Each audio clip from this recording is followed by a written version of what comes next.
ليك. بسم الله الرحمن الرحيم. اللهم لك الحمد لك الشكر. هلا هون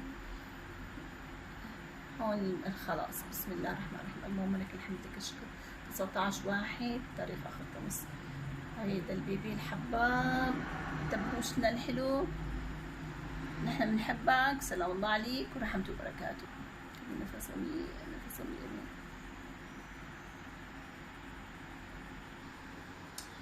الخطر الأعظم هو الخوف اللي بنزرعه بأعماقنا، هذا الخطر الأعظم.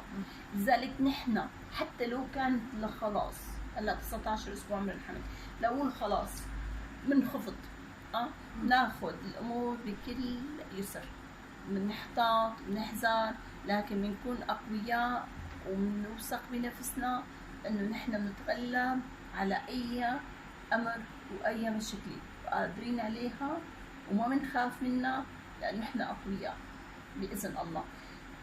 الكارثة الكبرى لما بنزرع الخوف بأعماقنا وبنزرع الاختلاطات الحالة قبل ما تصير، بنزرعها بعقلنا وبندرسها وبنقول بده هيدي مشيمة نازلة وبتصير منها نزف وخطيرة وبدك تأمني دم وبدك. فهون لما تزرعي الخطر بعقلك بصير فعلا خطر حقيقي، الخطر بصير خطر حقيقي.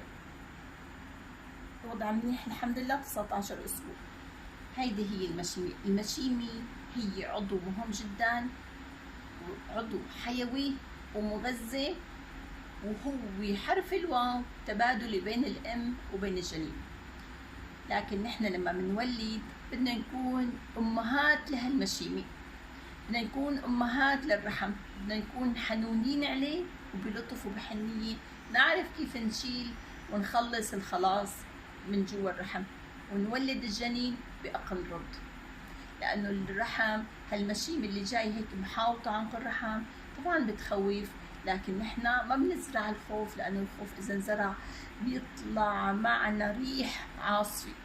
الخوف زرعه بيعطي عاصفة، لكن الأمان والسلام هو اللي بيمنع الخوف إنه ينبت بداخلنا.